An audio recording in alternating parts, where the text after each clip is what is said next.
Okay, so we are live. Hi, everybody. For anybody who's joining us, this is the 19th episode of Celebrate, I think, or the 20th episode of Celebrating the Brand Ambassador. And this is my first of this special episode of interviewing people who used to be brand ambassadors and many other things in their career who now are creators of their own brands and owners of brands and, putting it out there in the world. So have to be brand ambassadors for the products that they're working with because they are fully invested in them. So I'm really excited to have with me today my first two guests, who I've known for a long time now, April WACHTEL of, and I'm pronouncing your last name correctly. Philip always corrects me. Almost. WACHTEL. WACHTEL. What is it? Like WACHTEL. WACHTEL. Yeah. WACHTEL. Thank you. April WACHTEL. Yeah. And H. Joseph Erhmann, right? Am I pronouncing that correctly? Nope. Nope. This is my name. How do you pronounce your last name? It's Erhmann. Well, in the States Erhmann. we say Erhmann, but the German pronunciation is Erhmann. Erhmann. I'm not going to be able to. Okay. Erhmann. Well, Erhmann is good. Erhmann with me. So yeah, this is the thing in life that I'm still working on, is pronouncing people's names correctly. So thank you to you two for both being here. So I usually start off every show with having everybody kind of introduce themselves and kind of describe the products that you, I know April, you founded Cheeky, and Joseph, H, which I love calling you just H, and one day you're going to tell me what H stands for. I'm going to ask you. It's Harold. I'll beat you to the punch. It's, what is it? It's Harold. It's Harold. Oh, that's a good name. Prince Harry. My friend started with H in high school and it just stuck. So it just stuck. No, I like H as well. Obviously you do as well. So yeah, that's how everybody knows you. All right. So April, why don't you talk about introduce yourself and your product, the Cheeky? Absolutely. So I've been in food, beverage, and hospitality for basically my entire life. I started off when I was 13, working in a little bed and breakfast in Vermont, making $3 an hour. And then it's been a long run. So I just stayed in the industry for a zillion years, really got into cocktails when it hit the Boston scene. I was in Boston for school and then working. So really, really kind of got into craft cocktails then, ended up being a brand ambassador, a cocktail instructor, a bunch of different things. And then I actually founded Cheeky as originally a different company called Swig and Swallow, maybe 4 or 5 years ago-ish at this point. Mm-hmm. And really the idea was, we've got mix and match bar quality syrups and juices. We say for the home bartender, but quite frankly, it's for anybody who just doesn't want to squeeze their own juice and make their own syrups. So trying to replicate bar syrups, like the actual ratios and recipes that you make behind a craft cocktail bar, trying to replicate those as exactly as possible. So it's a really foolproof and easy mixing experience. So that's me, and that's our products. Nice, very nicely done. Yeah. And H, so tell us a little bit about yourself and the product that you have been working on and have out there in the market. Well, I've been in the business since about 1986. I started as a cook on the Jersey Shore. Oh, wow. And I cooked for many years before I got out of the kitchen and onto the floor. But I continually worked in bars and restaurants throughout college, grad school, and a little beyond until I opened my own place. So when I graduated, I worked I bartended at Thunderbird. I did my MBA in Arizona, and when I got out, I had to bartend again for a little while until I found a job. Then I got a job. I moved to Spain. I lived in Spain for a while. Did you really?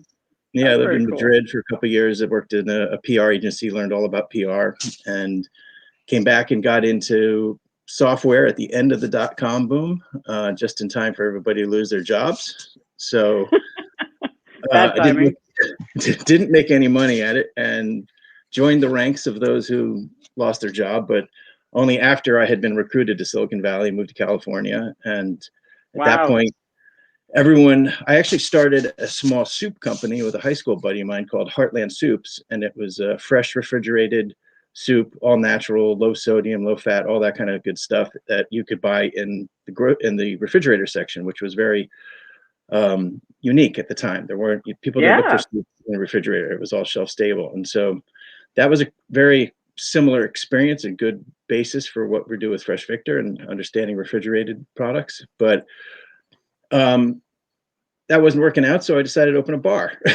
So I got out of the product world, and opened Elixir in 2003, which I have now had for going on 18 years. Wow. And Elixir's been around what since 1880 something? 1858. Wow. I'm the 12th proprietor in 162 years. Amazing. And so, I was not doing great with the bar either, and decided to take some chances and started squeezing fresh juice and getting rid of all artificial ingredients and buying cocktail books and starting to attend cocktail events. And there were only a few people in town doing that at the time. I was sitting at the bar at Absinthe with Chef Hollinger and Johnny Ragland, and going out to Slanted Door with Eric Adkins and seeing Doug McDonald and David Nepov and everybody behind the bar. And we all started sitting at each other's bars. And then before I knew it, Dave Nepov told me about this thing called USBG, which was like a little club of a few people. Yeah, back then it was. And I think there were only 3 chapters, maybe 4 back at that point. And that's just then, I launched my first cocktail menu. Things took off. The whole, started getting a lot of press attention. Allison Evans asked me to become a brand ambassador, or she asked me to help her launch Square One Organic Spirits. She and I went to the same grad school, so we had met through the alumni network. She had heard about me and came to me with the concept before launch for some feedback as a bar owner and bartender. And then she came and said, "Would you help me? Do you know anyone that would want to help me?" And I was like, "I'll do it." Yeah, and I'm not making a lot of money in the bar business, so I'll take the side work. And became a brand ambassador. And there wasn't anybody. There weren't many. I didn't even know the word was. There weren't many. What was that? What year was that? I was 2006. Okay, yeah, that's when this show is all starting to take off. Yeah, and that's when I met a lot of people that were early ambassadors, like your husband, and Simon and Charlotte, and there weren't that many, and they all had big budgets and big companies, and I was just a little tiny brand. But she sent me around. That's okay. H has a partner in crime today with. Yeah, sorry, there's a little noisemaker over here on this side of my screen. It's all good. So yeah, Allison sent me all over the country, just preaching organic spirits and organic cocktails, and my approach to fresh and culinary style cocktails, which back then, as you know, everybody was calling it. It's very unique. Oh yeah, I remember telling people you need to use fresh ingredients, and they were like, "Fresh juice, that's never going to catch on." Yeah, I always say I spent those years teaching professional bartenders how to squeeze limes and make simple syrup. Yep. And now I do it more for consumers on that level. But so that was really fun. I was with Square One for quite a long time, and that brand ambassador community grew in those years. And I was nominated a few times in Tales, never won, but nominated. And, me neither. I've been nominated a couple of times, never won. And so it was a lot of fun. And then eventually, so back then, actually, when I opened the bar, I had met Ken McKenzie. He was partners with a buddy of mine from grad school, who they were importing a tequila back then called a mate. And they hired me to do some work with them, basically, running bars for events. And long story short, Ken, that company didn't last. Ken launched another tequila. While he was at that tequila, he came up with this concept of what became Fresh Victor, which was to. When was that? Well, back those are 2000s. I mean, we started Fresh Victor in 2014. I think Ken, he exited that tequila company and came home and said, "Let's do this as called me up and said, let's do this as its own business." And we had visited some juice factories and such together, and so all those early days of creating the product was like, all right, we have an idea. We need to get somebody to make it. We need to create a brand. We need to figure out how we're going to get it out there. And so all those, I was very much involved in all those early stages, a lot of fun. And got it together and launched it. That was 2014. Got it launched as a consumer product.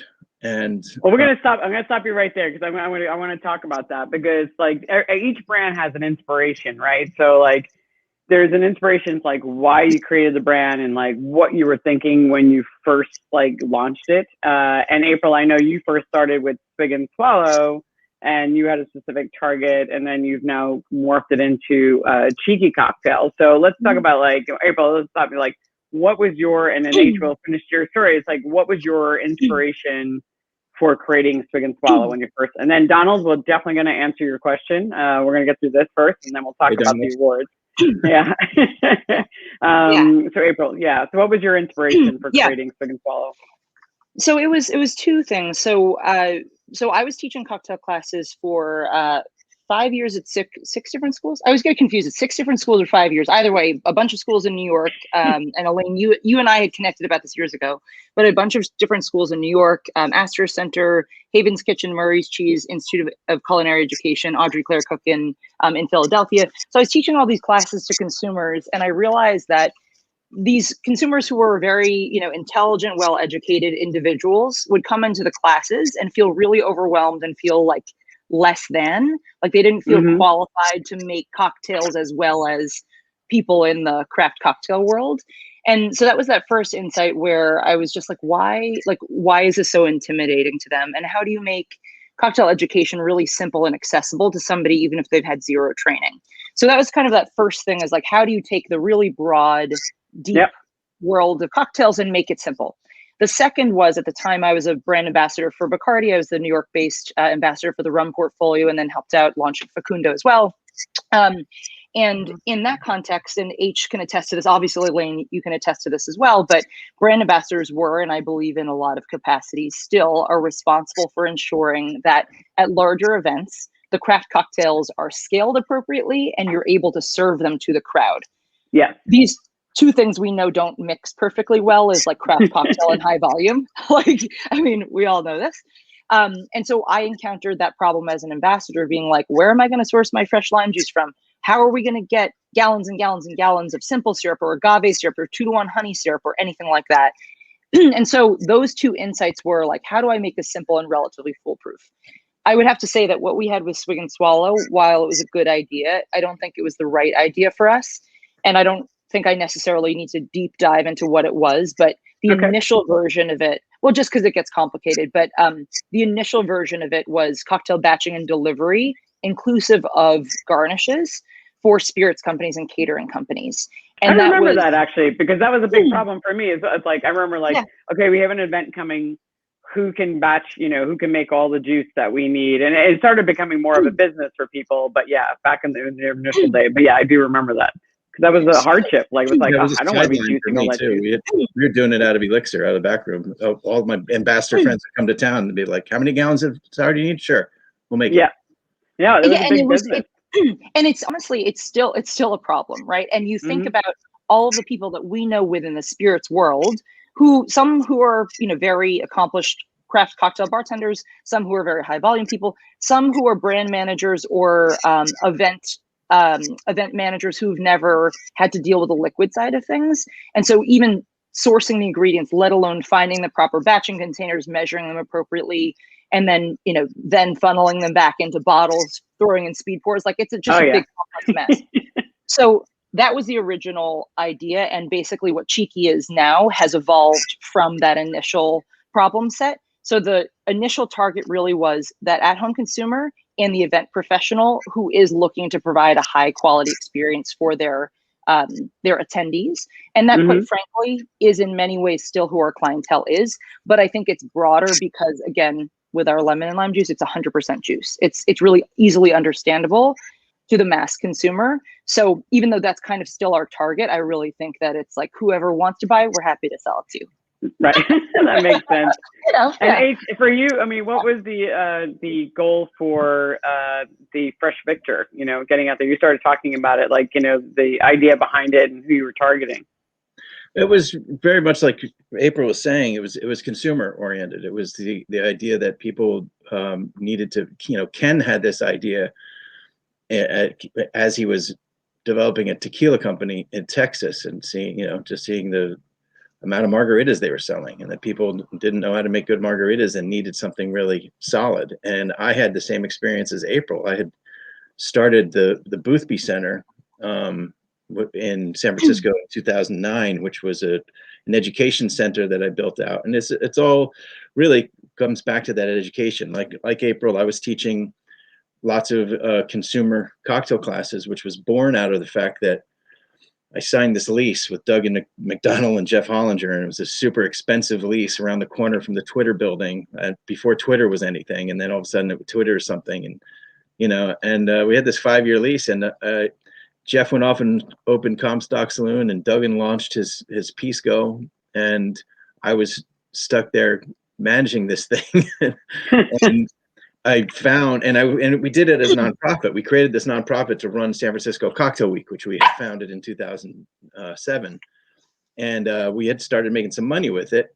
So we spent that money on building this thing in 2008, and then the market crashed and brands stopped spending like they did. And wow. we were stuck with this lease. So I realized that I could pay the rent doing corporate classes. And so I started doing the corporate classes, which was, a few $1,000s at a time rather than selling one ticket at a time to a class.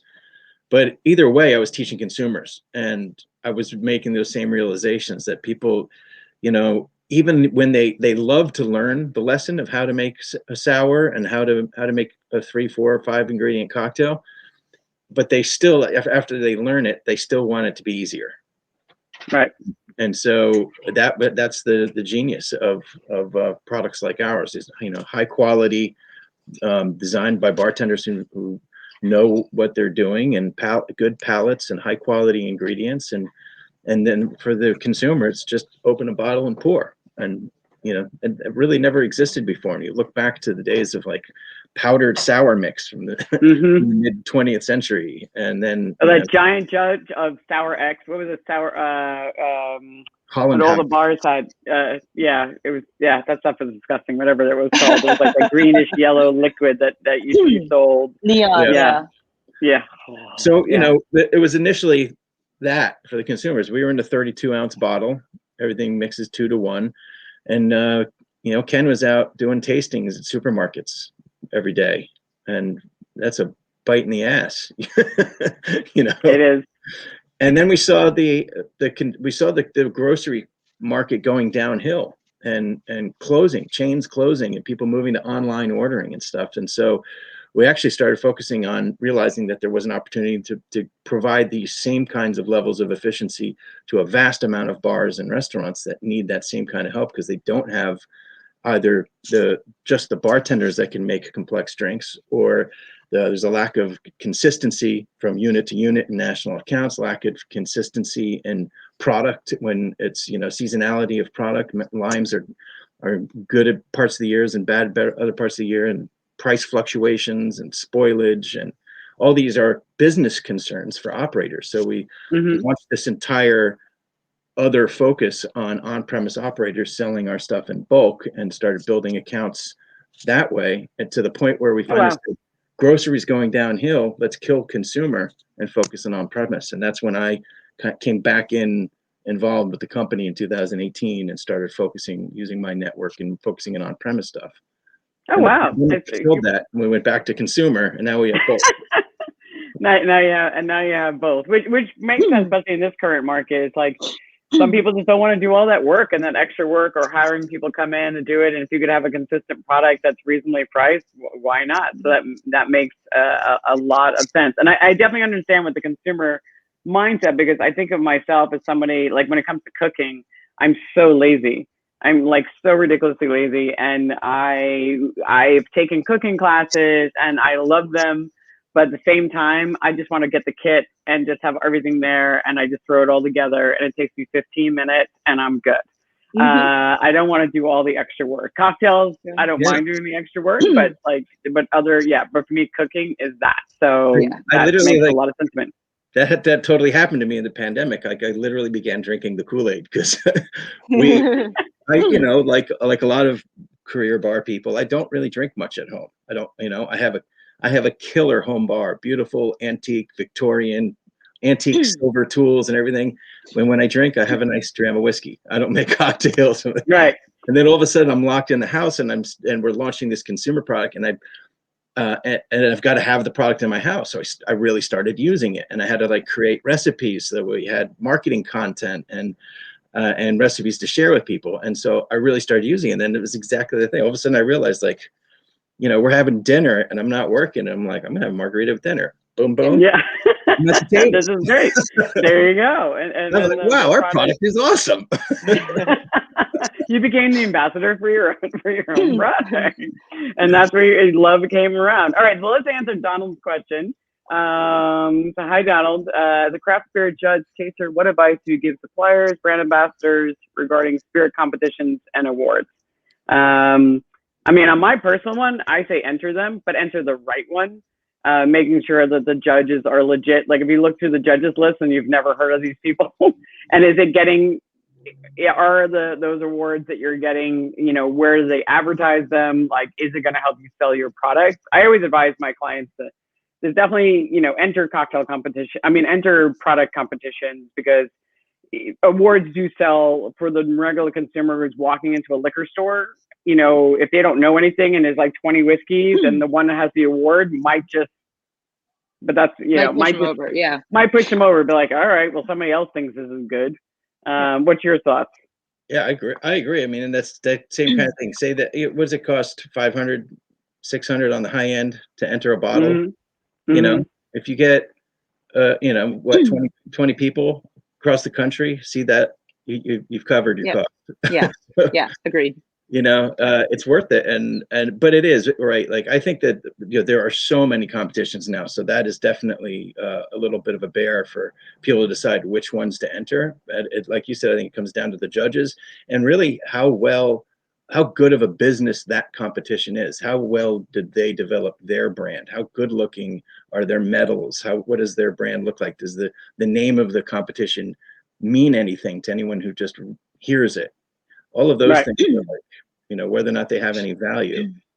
Right. Are consumers going to care? Like if you get an award for San Francisco Spirit Award, most people have heard of that. I mean, I think consumers probably heard of it. Like it's been around long enough. You know, we have judged American Distilling Institute, which is small craft brands, but at least they give feedback, like so the distiller can learn, like, all right, this is the thought. They need to go back to the drawing board. You know, I've had to do this for some of my clients. I've had to research all of the, you know, for Philip, actually, I did it for Old Dutch Geneva. I spent, you know, just some time just looking through all the spirit competitions in America as well as in Europe. So it's like, what country do you want to launch in? What is the relevance? Definitely who the judges are, you know. So if it's a consumer one and it's a bunch of consumers, you're like, well, who are these people judging it? But maybe you want their feedback. Are they going to give you a bunch of feedback of what they like? Would they serve this to their friends? And a bunch of people tell you that, and that's important to you. You know what? You know that's what you want to hear, because that's your target market. You know, a certain age and a certain gender. Like, great. Like that's, you know, it's like I want to know what 20 women judges are that are from 30 to 60. They love my product. That's who I'm selling to. I got a winner. But I don't know if many judge competitions give you that kind of feedback. I mean, have you entered your products in any? Is there ones for mixers? Oh yeah, yeah. We won 5 double golds at San Francisco and 2 golds across our 7 products. That's the only one we've entered. It's actually interesting that you say that. So we have not entered ours in anything, and I think this is also obviously Fresh Victor's been around for a bit longer. So with Cheeky Eats, we launched into the first wave of COVID last year, so we just had our 1-year anniversary. Gotcha. Yeah. But I mean, that being said, I think whether it be for spirits or for mixers, being able to hit both trade and consumer would be great. So like, as you both were saying, there are several competitions where they hold some weight with both trade as well as consumer. And so if I were to do so, I probably would enter in one that I felt like it could hit both categories. In our case, again, I feel like the nature of our marketing has been very like organic grassroots, and there's infinitely more things that we could and should do in the future. It's just, we've been managing kind of like, what is the littlest that we can do to get us the farthest right now? And so it just hasn't honestly come up in a major way yet, but I'm sure in the future it will. No, because it makes sense. It's also something to talk about, right? So it's like every time something happens for your brand, like if you win a competition, it's like a reason to do a press release.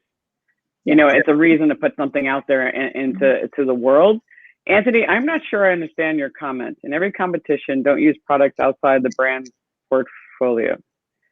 Do you mean don't mix with like a spirit that's not yours, or if you're a spirit, what are you, Anthony Desario, what are you talking about? sorry you can't chat with us live, but if you can explain it, type it a little clearer, that would be great. I mean, I definitely wouldn't enter a brand that wasn't in my portfolio into a competition because that wouldn't make any sense. But I would love to hear more, Anthony. All right. So what are some of the things, you know, obviously, you know, launching your product comes with some headaches, right? So what are the top 2 things or 2 or 3 things that might keep you up at night, like that worry you about having your own brand? Because obviously it's a lot of work. Who should go first? Go ahead, April. And Elaine, do we mean right now, or do we mean like at the beginning? Maybe at the beginning and maybe right now. So maybe like since you've launched Tiki, like, you know, obviously you've launched it during a pandemic. So is there some things that really stress you out because it's yours, you know? Yeah. So I think the initial biggest concern or headache was so the initial was, Anthony, that's like a cocktail competition. But I understand your point. If you're talking about cocktail competition, we were talking about Anthony. We were talking about spirit competition. So when you enter your product actually into a like the San Francisco Spirit Awards or American Distilling Institute, those competitions. But that is definitely a good point. If you're ever in a cocktail competition, never use a competitor's product. Yes. And I've seen that happen, and you're so Me too. right. I've seen people enter the Smirnoff competition and writing on there like Grey Goose, and I'm like, well, you just failed out of that. that was silly. We're gonna get to that, Scott. That's a great question, and we are gonna talk about that. So April, go ahead. Yeah. So initially, I would say the biggest question that I had is, are we right with the product? Like, is this something that people will like and want? And then just figuring out, again, there's a billion things that you need to figure out in terms of marketing distribution, right? So it was just really like, are we barking up the right tree? Because again, people will say all the lovely, nice things, and then you could just have nobody purchasing your product. So that was the first thing. When we got that validated and we said, yes, there's demand for it, people like it, there's demand for it in a bunch of different potential revenue. How did you validate it? How did you get it validated? I mean, we just started selling. I mean, I just made the website, did obviously the logo and label, started producing product, started just organically, again, sharing out about it on Instagram. And we've actually done almost 0 actual sales. Like, that's actually one of my next steps, is actually bringing on even a single person as a sales force. But we've had an incredible year, and almost all of it has just been inbound requests. Wow. So that was the validation. Yeah. It's validation. Yeah. So that's that. I would say in terms of the things that are most concerning for me right now is I've been very much back and forth on, do we raise capital or not? I think potentially, and I'm sure H can speak to this, but in this industry, you tend to raise at some point, whether it be just a small family and friends round, or if somebody takes on investment from a strategic or from venture capital or whatever later on. But that's one thing. It's the range of decisions that I make now, and like even so far as like who I'm hiring. Am I hiring people we have money to hire right now? Am I hiring people where I think they're infinitely senior to me and my capabilities? Those are decisions that obviously are very clearly tied to the financing plan.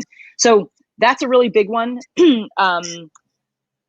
And I think the speed at which we want to scale is another one, and that's also directly related to that. So I think that those are kind of the core ones. The final sort of closure on that is, and again, I'm sure H can speak to this as well, but it's evident to me that I have great strengths in some areas and tremendous weaknesses in some areas. And being a solopreneur, I mean, I have a team, but like being the person who was at the end of the day responsible for the performance and the success or failure of the business, that's a lot of pressure. It's a lot of pressure, and thinking like, am I making the right decisions on this? Especially if you're not bouncing off of a lot of very senior experienced people, that is a concern to me. So I'm trying to shore myself up. You need a consultant CEO. You need like a guy who's like who volunteers his time. You need somebody to kind of. I might have a few people for you actually. And I'd love to talk about it. I mean, I have an amazing friend who I'm sure, I think Elaine probably knows her, but Bridget Fertile has been doing our outsourced CFO work.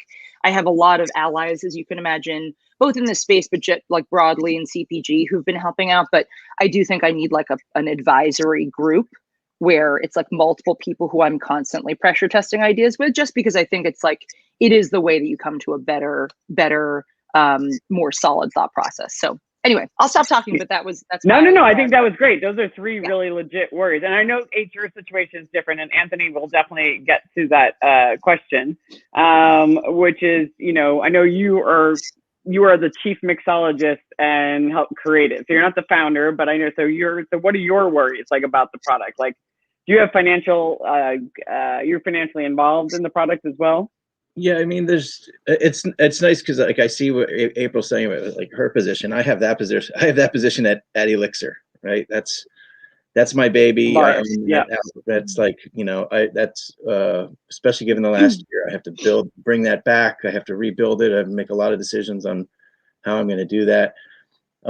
What I really do enjoy actually in my role with Fresh Victor is that we do have a great team, and Ken has done a phenomenal job of building that team, where we do have some really amazing senior advisors who bring years of experience in building consumer products and building companies and building brands.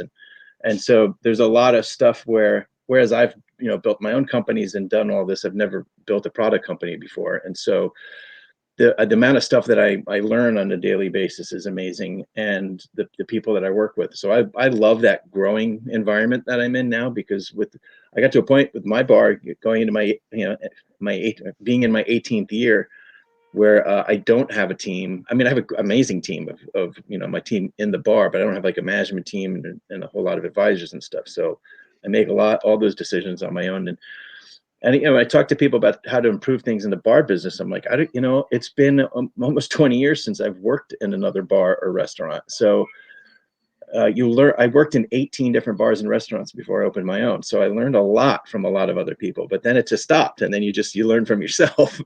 Mm-hmm. So in this environment, I'm learning a lot. And so what I get the luxury of having a more limited role than CEO is that I get to focus on what my specialization is. And so I worry about things like, I'm very proud about our product quality. And what keeps me up is the challenge of conveying the true efficacy of this product. I always say what we really provide is a solution. It's a business solution. It's not just a product. And I obviously am much more focused on the on-premise with my background. And so mm-hmm. I can talk to operators about how our product quality, how the sanitation, few human touch points, especially right now, how that's very important to get fresh juice, and stability and lack of spoilage, and savings on labor, and savings on all that stuff I was saying earlier about variability and seasonality. So there's all those things that, how do I get that to people when the on-premise world, especially in the national accounts world, is so, first of all, for people looking to do something, you realize that the national accounts is a long game, and it's hard to get into these accounts. You're talking to somebody who's got 100 restaurants. You sign mm-hmm. that deal, and that's a game changer. That's a lot of cash flow getting into those accounts. And so I was just talking with some of our friends in Las Vegas the other week, and Max Solano in Las Vegas was saying how, like, in Vegas it's all about the pool season. So they used to start talking about pool season in February and March. He's like, now they're talking about it in December. And so wow. You're working on trying to get on menus in December that are going to launch in March or April or May. And then, and that, it goes that way. You have to scale up as well. Everybody's on a different schedule. So, yeah. You could be like, hey, I want to show you my products. And like, oh, we just made our menus for the year last week. So give me a call in September. Wow. That's a huge change. I want to talk about, Scott actually threw out a great question. Scott Barman, thanks for turning it. because we are going to talk about this. You know, you both were brand ambassadors in the past. You know, so you understand how how it works to be a brand ambassador. I mean, obviously things keep changing, but the role kind of stays, you know, the same. As I've learned from interviewing now over 38 brand ambassadors, everybody's role is different. Everybody's company operates differently. You know, would you hire brand ambassadors to represent, if you could afford them, right? So ideally, if you could have the budget for them, and also, would you? It's like, okay, I have the budget, and would I have a choice? Would I hire a brand ambassador? And to Scott's question, you know, who do you think is the most appropriate brand ambassador for your brand? Like, what skill sets would they have that make you consider like this is the person that would be ideal to representing, you know, Cheeky? So I've also done a very decent amount of interviewing people for brand ambassador roles. Yes, you have, and helped managing programs for my past employees. Yes, and Elaine, I don't know how much you want to get into that or not, but anyway, done some of that. You have a lot of experience. April has a lot of experience of interviewing a lot of people and you know, helping develop a program for brand ambassadors. Yes, for this style large role. companies. Yes, for large companies. I think it makes a tremendous amount of sense for large companies.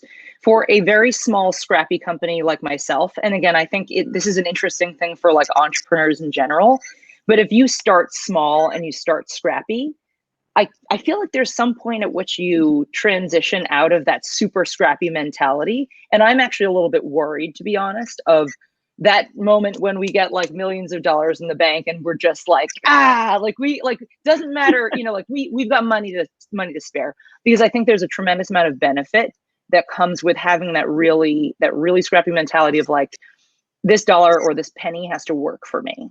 So in that regard, and I mean no offense to any of my lovely, amazing brand ambassador friends, I think for a little brand like myself, it has to be a sales role. If it's going to be a role that's interfacing with people where theoretically sales happen at some point, it has to be something where there's an actual KPI around sales. And that's just because, again, we're not rolling in like $100 million where we're just like, you know, like just whoever gets a P&E, print the money, yeah.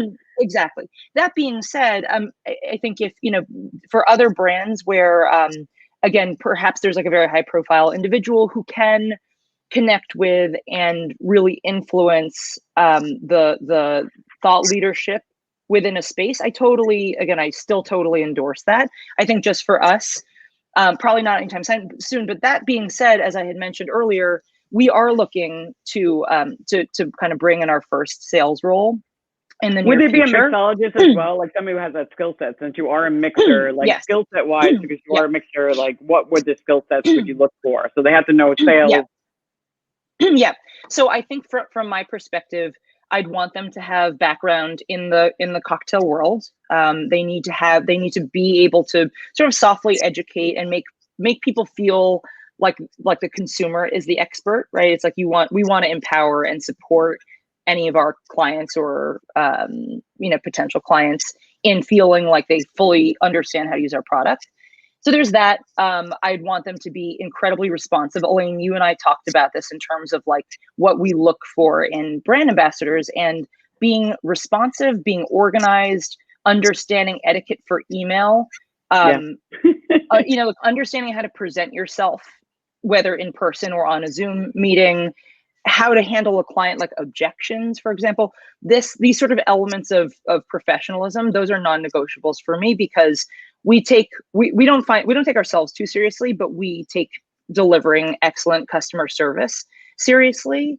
And we want people to have like an excellent experience at every touch point with the brand. So for me, it's those elements. As far as like gender and color and all those things, I mean, we have a predominantly woman, you know, female team. We've leaned very much LGBTQIA, but I'm really fully open to anyone who's got a great, amazing attitude. And again, who really cares and is a hustler and is just a good person. So hustler is a great word, but professional as well. And H, I know you've been a brand ambassador for Square One back in the day, almost the same time I was a brand ambassador, where being, it's like it was such a new role, and for Fresh Victor, which is it is a mixer company as well, and you're out there helping move it and making your connections. Would Fresh Victor, the company, hire a brand ambassador, or would it be more like April, like a salesperson out there in the world?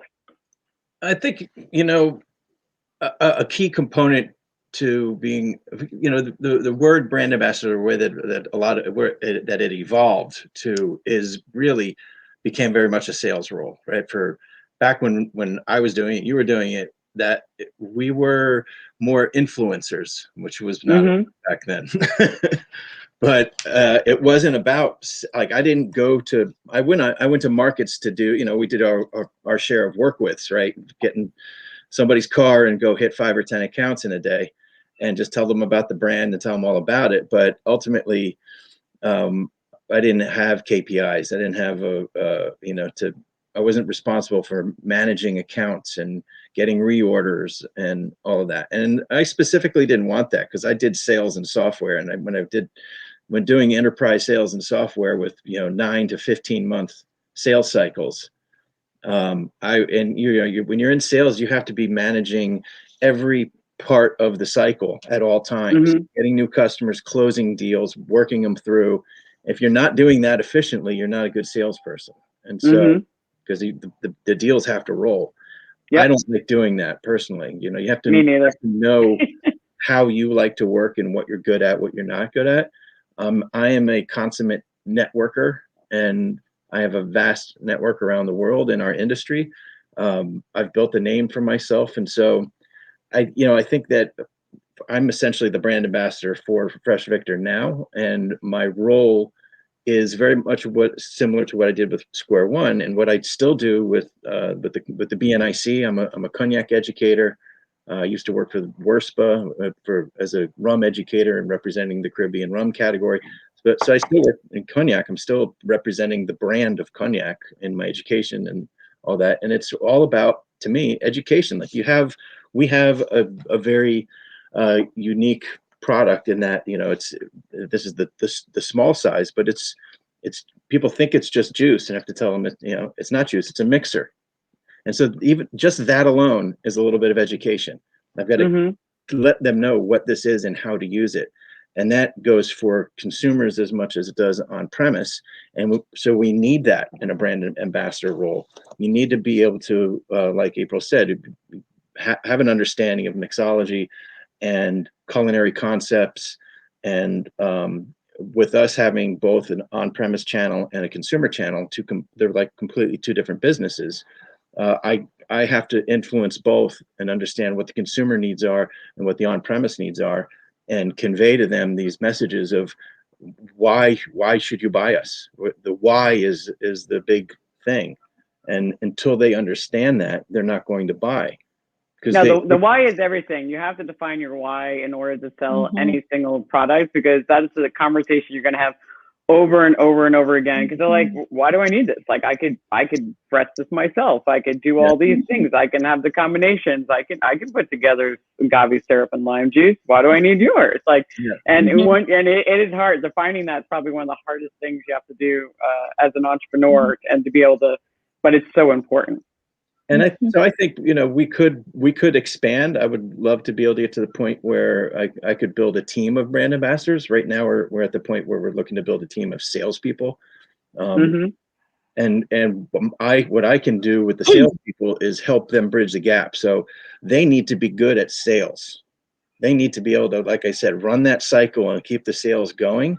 They don't need to be experts in cocktails and stuff. They need to understand it. They need to be able to speak it. They need to be able to make some.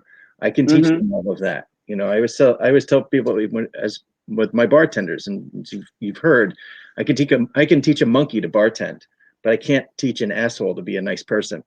That's which is always a great line. And actually, Nicola from Fournette said it great. He's like, and also Lacey Hawkins said it to me from Monkey 47. She said, you can make, if you speak the right way and you work with your sales reps the right way, you can make them mini advocates for your brand. You can make them, if they're, if they're just working for you, obviously they are, but if they have multiple products that they're working on, you can endorse them with the information that they feel excited about your brand, as excited as you are. And if you arm them with the ability to be able to make cocktails and to understand it, I used to do for Diageo, I used to travel around the country, and actually April took this program over when I left, which was teaching distributors how to make an old fashioned or a Manhattan, and to understand how like Bullet worked in that product, or how Don Julio worked in a margarita, so they could understand what a good drink tasted like. It got them excited. It was a very good program for them. And it sounds like that's what you're doing. I kind of think of it also like when I was in college, I worked at Disney World. One of the 18 restaurants I worked in. I worked at Tony's Town Square Cafe on Main Street in the Magic Kingdom as a busboy. Nice. And when you start working at Disney, they put you into Disney school. Back then it was 5 days of learning all about Disney. It had nothing to do with your job. You had to know Disney. Wow. So it's all about that customer service. And so that if any guest asks you any question, you have a bank of knowledge to be able to answer that. You're picking up somebody's spaghetti and they're asking you about Dumbo. You got to answer the question. That's great. But what Disney has is, that's on stage and off stage at Disney. If you're in the customer eye, you're on stage. If you're backstage, you're off stage. And at every portal to backstage, there's a phone. At least this is the way it was in '89 when I worked there. But and if you don't know an answer, you go and you pick up that phone, and there's somebody on the other end of that line that has an answer. That's amazing. The Disney hotline was the phone red, by the way? Like a light flaring or something? It's always next to a mirror, so that and I did this at Elixir. We have this back in the back house at Elixir. I have this mirror, and it says exactly what the mirror says in Disney. Smile, it's a good reflection on you, or something like that. So you can always check the mirror before you go on stage. You always have a thing there to get information. So I kind of look at myself as the guy on the other end of that phone. When we're building a sales team, and we've got people in our company that don't know anything about cocktails, and suddenly, whether it's a customer or an investor or something, and they've got a question about the drinks, I can get that answer them immediately. And so if we build a team of ambassadors, they have to be able to do that in order to enable the sales process. I think that's great. No, I think it's a great thing, because one of the things I've learned in the last couple of months is some of the most empowered ambassadors have direct connections to the master distillers. Like literally they have master distiller on speed dial, and they can text them anytime with any question and just ask them. So they've been on stage, people have asked them a question, they're like, I don't know, but give me a minute. Text, get the answer and get the answer back. And it is empowering to them. It's like, you know what, I have that connection. And of course people are impressed like that. Wow, like you're dialed right into the source. So being able to connect with you. Actually, Anthony has one question for April, and he also has one question for you, H. I'm going to start with H first. He's talking because he's actually talking about your product. I'll let you read it. Yeah. And it's not a camel, it's a llama, isn't it? It's a llama. Yeah, it is a llama. The emu. That is Victor. I always say, like, we've got 7 products right now. The Mexican lime and agave and the lemon sour, or what I would say I describe them as the workhorses, right? We got a lime sour and a lemon sour. Those are the workhorses of sour cocktails, of juicy cocktails. And so, those are a bit easier to sell. We really, Mexican lime and agave out of the gate was our big seller, and still is. That's just margaritas all day long. It's delicious. I used it the other day and I made myself a cocktail. So well done. And then we did actually, the lemon sour was the most recent product launch. When I came back in 2018, I said we got to have a lemon sour. So I designed that, and all the other products are designed to be pretty well balanced on a sweet sour level, so that everything is meant to mix 2 to 1 or 1 to 1, real simple with a spirit, and that's the easy part, right? But when you start layering liqueurs and simple syrups and custom made syrups on it, it starts to lean sweet after 1 or 2 additions. And so the sour in particular, the lemon sour, I designed that to be more sour than equally balanced, so that, because with lemon sour, other than a whiskey sour or Tom Collins, you're going to probably build more flavor on it, whether you're adding fruit or liqueurs or Benedictine or, you know. That makes sense. It needed to balance that way a little bit. And so consumers really didn't grasp onto that one so much. It's funny, like they Mexican lime and agave, they're margaritas, but lemon sour, they don't really know. They don't necessarily trigger to whiskey sour or Tom Collins, as easy as that is, let alone the others. But I have to say, H, when we had our whiskey sour with for Swig and Swallow also, again, it was lemon and simple syrup. Similar thing. I think people were just like, oh, it's basically lemonade. So I hear you with that one, where they're like, oh, think about, I can make that. How many people drink whiskey sour? Like how? Yeah, still exactly. a lot. So, I mean, a lot, but I mean, think about it at the bar, like the number one selling cocktails. If you're going through, it's like Philip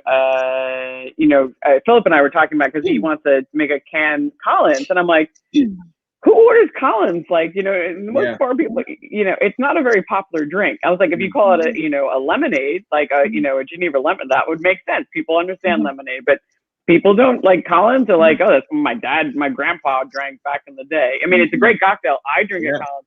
We know what a Collins is, but the consumer is like, what's a Collins? Depending on their age, right? So totally.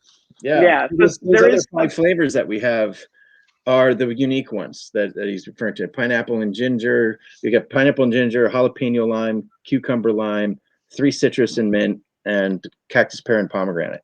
So if you think about all 5 of those have a sour base. They've got some lemon and or lime in them as the sour component. And then those other flavors create that next layer of flavor complexity.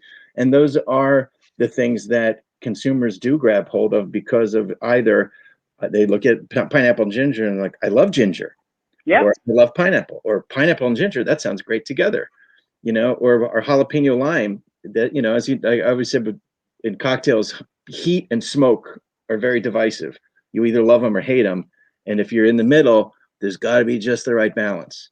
And so our jalapeno lime is super popular because we really nailed that balance where it's just hot enough for the heat freaks and it's not too hot for a lot of other people. And if I made myself a spicy margarita the other day. It was and it's a great blender because it blends with all of our other products to make each of them spicy if you want something spicy. And so we can create layers of flavor with that. So it's really built as kind of a system to hit both give us enough products to make a wide range of classic cocktails and variations on them. Like I'll use the pineapple ginger to make pisco sours. The cactus pear and pomegranate, I would say, is a great substitute for cranberry juice. So interesting. I have a I'm going to give that. I'm going to whirl. I'm going to try to make myself. I like making myself a Cosmo every once in a while. Yeah, the Cosmo is super popular. That would be really good. All right. So Anthony also has a question for you, April. So the previous part is too cheeky. I know you kind of talked about this before, but maybe Anthony missed it. Well, I think I didn't answer this particular question. So, I mean, I think there's 2 things. I think there's the why and the how. So with the why, it was, having been a first-time entrepreneur, having multiple years experience running Swig and Swallow, and seeing the things that worked and the things that didn't work. There were a number of things, primarily focusing on manufacturing and the cold supply chain, that I didn't see getting much easier for us at any point. Plus the fact, again, that I learned so much in that 4-year period and was like, I think the product that I want to be selling is not what we're currently selling. And I think that there were some educational issues around it. So there were a whole host of, it was basically a list I was keeping for 4 years, being like, gotta fix that, want to fix that, hate that, and then it all just came to a head. We actually had one really challenging production run where the breakage percentage was just like through the roof. And I just was like, you know what, enough is enough. And so I just made the decision, this was in 2019 sometime, made the decision to spend, I think it was like 2 months still, fulfilling orders and going about our business, but really just thinking like, do I still love this thing? Do I still care so deeply about this thing that I'm willing to work absolutely insane hours, deal with, again, some of the great wins and some of the huge challenges that come with running your own business. And after after a couple of months, I just said, I still love this. I think there's still something really worthwhile here. Like my reason to do this, which is again, to help, facilitate these amazing moments for people, to spread conviviality, to make it easier and more enjoyable to connect with friends and family. All those things are still true. So basically just took a deep breath and was like, all right, pulling this thing apart, gonna put it back together. And then just started taking steps to do so. Again, speaking to anybody who might be in their sort of own trough of sorrow with their entrepreneurial journey, taking a step back, getting some perspective is really helpful before kind of diving into that next phase, because it would have been, I guess, end of 2019. I'm like super chill. I'm going to do this at my own pace. I'm going to, get a branding agency and I'm going to do slowly. And then of course, coronavirus hits in March as we were preparing for our late April launch, and just decided to launch a month early because we saw so many of our bartender friends all of a sudden out of work. And I thought that there could be some way to do a bartender affiliate program with the launch of Cheeky that could be mutually beneficial. So ultimately that was kind of why. The how was just, we had the facility still. So just, starting to learn like what the requirements were to do a shelf stable product and to do the syrups and juices separately, as opposed to previously we were doing an HPP fully blended cocktail mixer, and we were bringing it to a tolling facility for processing. So there were some certainly manufacturing things that needed to be done, but in terms of like the branding, website, again, our fulfillment, like we have 6 loading docks, all the major carriers pick up here every day. A lot of those logistics were pretty streamlined and easy to transfer over. But I was gonna say the rebranding is a big thing, and then also you had new bottles, you had that's a lot, and then new formulations, that takes a lot. Is it just you formulating, or is somebody else? Who's your tasting panel? Well, yes, it's just me. But again, it's pretty like it's 100% lemon juice and 100% lime juice in terms of formulation. Those are Oh, gotcha. Okay. I was thinking about the syrup. Yeah, well, no, but so on the syrups, yes, it was me. I mean, I went back and forth with. So, for example, Cornell is where I think people from across the country send their samples and documentation to get scheduled processes. So for our particular process. And so I went back and forth with them a number of times. Like they rejected a bunch of my samples and they said, this is what's wrong with it. You've got to redo it, whatever. But then we actually have some limited edition ones that I have had my team taste, and they're all approved from the tasting perspective. And so we're just got to take the next steps on those as well. No, that's great. I mean, those are some of the hardest things. I getting it down, making it shelf stable is extremely hard. And where you don't lose that freshness coming out of that I definitely know. And then the packing, but you already had the packers already set up, right? That's the packers, or you guys are the packers. The fulfillment center. Yeah. So here's another thing. And again, I'm just going to frame this as like advice to anyone who might be starting their own thing. I think for our type of business, if you're able to be in a legal, so in a commercial facility, I think if you have very little capital, it's probably, it is definitely most cost efficient to do it yourself, like to do the manufacturing yourself. What we've noticed over the past year is, we had gotten to a point where it was like, do I want to be running a manufacturing facility and building out $1 million line, or do I want to be outsourcing some of that? And I know food entrepreneurs always have this issue, which is like, do I do it in-house? Do I outsource it? So we're actually on our 3rd co-packer right now. Well, technically we've got 2 right now. That's the word I was looking for, co-packer. Yeah. So we now have 2. We also recently, and when I say recently, I mean this week, got a new filling machine for our facility for the limited edition as well, because in terms of the volumes that we'll be doing, I don't think I want to work that in to the production of, the 8 normal SKUs for volumes, for a whole bunch of reasons. And so we're just trying to have what they call, I've actually learned this recently, they call it a 3-dimensional supply chain. So instead of having one single solution, you have multiple options to make sure that you never kind of fall flat and fall on your face at any point. So we're doing both technically. Wow. I mean, I was going to say and I know I'm getting to a point where I'm going to have to wrap it out because I have to catch the plane. Yeah. But I was going to say, for you guys, do you use a co-packer? Are you guys doing it yourself? Like, how does it work? Yeah, we have a co-packer that's actually a partner. in the business, and they're a family, multi-generational family business that it makes incredible products and has great capacity. We're not going to have any supply issues in the future, and that's definitely one of those things that having the right partners across the board and whatever functionality or role they serve is really important in building any business, right? So having a supply line that is solid, consistent, bankable, reliable, responsive, effective, that takes so many worries off the table. Yeah, co-packers are not easy to find. So having their that's a big thing, because if you Google co-packers, it doesn't just come up. No, there were really only a couple companies in the country that could do what we wanted them to do, and so same here. That's not easy, and so getting the right one that's proven over the years to be the right one on many other levels as well has been phenomenal in allowing us to focus on the challenges of building the brand and building the business.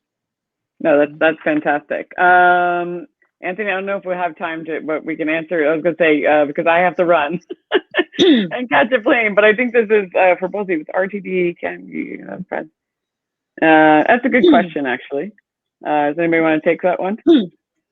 Yeah, we face this a lot. We've been in and out of the RTD conversation a lot. I mean, first of all, we is on the advice level to smaller companies. You need to stay focused. You need to build your product before you build your next product. And so branching off into RTDs right now is not our focus, but it certainly could be a potential expansion of the brand down the road. But it's the products themselves, I do not see as much of a challenge in the on-premise. Just speaking as an on-premise operator, they don't sell as well. You go to a bar to get a cocktail made, not to buy a cocktail in a can. I mean, I do see them in the dive bars. Like, I'll go there now. I saw them a lot, especially during the pandemic. It was like, White Claws on the menu and High Noons and stuff like that. They're definitely, which always surprises me, because if you could buy them for like a couple of bucks at your local store, but now you're paying $10 for them. But then again, same thing with buying cocktails, I guess. But you're paying for the skill. On-premise, off-premise, like in retail, it's definitely a challenge, because and April knows this too. That being, as she was saying, we face the challenges of refrigerated distribution. It's not just the It's a reason nobody's done this before. It's the hardest part of the business is getting this fresh juice across country, or getting it out into the channels, and having it move before it's no longer fresh. And so when we get into supermarkets, the supermarkets have the decision of, do I put this in the juice section, or do I put this in the refrigerated wine? And so we want to be in refrigerated wine. We want to be next to the bottles of spirits, so people can get the concept of grab and go. And put us there, then we often end up next to the RTDs. And so, our tagline is craft cocktails made easy. And RTDs are kind of like that one further step of easy. You just open it and drink it. But fortunately, on that level, they're just not as good, and they're not gonna. No, they can't be. I mean, as somebody who's now drank a lot of RTDs, and I do a lot of reviewing of them, and there's some great ones out there, but it is not the same. It's kind of like, I think your guys' product, and this is my own. It's like I don't know if you ever hear the story. It's like the 1950s. They made a cake mix for housewives, right? So it's a famous story, right? So the cake mix, and nobody wanted to use it because they felt it was cheating. You just had to pour it into a bowl and add some water. So they changed the formula where they actually had to add eggs and water, and I think oil, and then that sold, because then the housewife didn't feel like she was being too lazy, that she actually made it from scratch, right? It was like, but just getting the box and pouring it in, they tasted exactly the same, but a person felt better about adding all the other things in to feel like they did something. And that's the customer experience. You talk about customer experience. The customer experience is open and drink. That's different than, hey, look what I made. Yeah. So at home, I think it makes sense. If I'm going to the park, grabbing a case, a 6-pack of RTDs that I enjoy, that makes sense to me. Like, that's an easy one. But at home, I want to make something. April, did you have any thoughts about that? I mean, I agree with everything both of you guys said. I also would say that like, don't underestimate the value of brand. You know, there are certain things where it's like, sure, like, do I care the brand of napkins I'm going to stock at home? Or do I care, like, I don't know, I'm just trying to think about another commodity. I think similarly, it's like, you know, anybody who loves Supreme clothes, for example, or whatever, a DVF wrap dress or something like that. It's not just about the product, it's also about all the other associations you have with brand. And so for me, it's not like, am I concerned about like RTD cocktails completely wiping out, you know, the like people's desire to drink actual cocktails? I mean, firstly, again, there's so much fragmentation in the marketplace anyway, that I think there's so much ground to gain without really damaging anybody else, even direct competitors, or again, cross like category from mixers to RTD. So again, I'm not concerned about it at all. And I also would say that, again, people will like their own brands for their own reasons. And it's much more about like, are we doing the best we can to deliver the promise that we're saying we're delivering? And if we're doing that, it's hopefully nothing the competition does actually matters to us. No, I think that makes sense. It's like brand does mean a lot, and what you bring in. And I think there's room for everybody. I think there's room in the business for all. I mean, there's going to be big RTDs are just the big brands. Of course, they're getting into it because it makes sense. It's another level of their business to put out there in the world, and they'd be stupid if they didn't compete on that level. And then there's going to be a lot of people who fall off. You know, it's going to be like flavored vodkas. Like everybody got in, and then like, poof, it's going to come down, and then they'll just be like, you know, the few, the survivors, you know, and who's going to be there. It really is. It's gonna happen that way. So I do have one last question before we wrap it up. So if you had some words of advice that you'd like to give others that are looking to launch their brand, I know there's probably lots of words of advice, but if you could think of like one major thing, you're like, I wish I knew this, like when I was launching my brand. H, you want to go first? I think, you know, when you're an entrepreneur, you get very anxious for success, and not only out of enthusiasm for getting there, but often and more likely out of economic stress to get over the hump. You know, you get tired of bootstrapping. You get tired of not being able to do all the things you want to do because you don't have the capital to do them. And but my biggest point of advice would be just to be patient, because everything takes time. And if you're going to do it right, it's going to take time. And if you rush into those decisions, they're going to cost you more money and more time. And so it's hard to be patient when you want to run. It's like having this puppy, you know. You get, you know, but you've got to take a lot of deep breaths every day and be like, okay, right or left, right or left, all day long. And that's great words. And take those little wins. Every time you get a little win, take that as your energy, because that's going to propel you into your next little win, and then those are gonna build over time, and that's how it gets there. I remember when my buddy, high school buddy, and I were building our soup company back in 2002, and we sat down with a potential investor, and he was like, "It's going to take at least 10 years. 10 years. It's going to be 10 years to build a consumer product brand at least. So, you know, strap in for that." And I looked at Chuck, and I was like, "I don't want to do this for 10 years. I want to win now." You know, I was in my early 30s, and I was like, no way, man. I got things I want to do. But it's, you know, that always sticks in my head. I'm like, 10 years. No, I think it's a good way. No brand is made overnight. You know, people just think, you know, products like, you know, Tito's just came out of nowhere. Tito's was around for almost like 15, 20 years before people ever knew it existed. So so it does take time. So I think that's great words of advice. April, that vision is a long haul. Don't think you're going to get in and out. If you can't do it through a long haul, get out now. Get out now.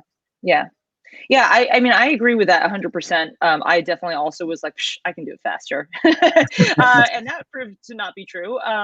So I agree with that. I would say a couple things. One is, if you don't have a job, meaning if you've left your job and you need to make money fast and you are committed to like starting a business, I would say service over product. because again, you can have zero overhead and just make money on your skills and your time. So that's the first thing. The second thing is, if you still have a job and you're starting to explore what it's like to start your brand, keep that job.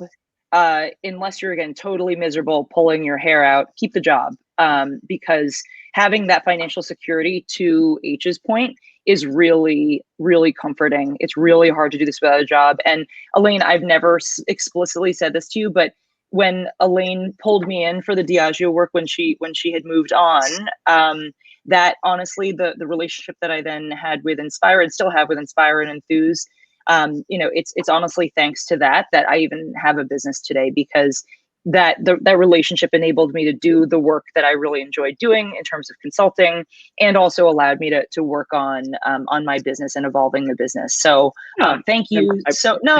Thank you so much. Welcome. Thank you so much. And honestly, it's like, I would advise that to anybody, is like, if you can do both things at once, I really recommend it, because it saves a lot of angst and stress. Yeah, I agree with that. If somebody's about to launch my own product, I'm not giving up my day job anytime soon. Yeah. Granted, my day job is being an entrepreneur and working for a lot of clients. But Anthony, thank you so much. You weren't the chatty one today. Yes, you were chatty, but it makes it much more fun when there are people that tune in and ask a lot of questions. So I always appreciate it. And I know Scott, thank you, Scott, for tuning in. I'm glad you enjoyed it. So this show will stay up. It will go online, be on Facebook for the next 2 weeks. And then it is on the Celebrate the Brand Ambassador YouTube station, as well as on my website, Deaf on the Rock. So you can find it in many different locations. But thank you so much, April and H. This has been fantastic. What a great conversation. Thank you so much for having us. This was super awesome. And it was so nice to catch up with you both. Yeah, thanks. Great to see you both and catch up. April, we've got to catch up after this too. I know, totally. All right, guys, I have a flight to catch. So okay. Thanks again, and have a great weekend. All right, Safe travels. Bye. See you guys. Have a great weekend. Bye. Okay, ending broadcast. There you go. How do I get off this? Bye. Bye. Bye.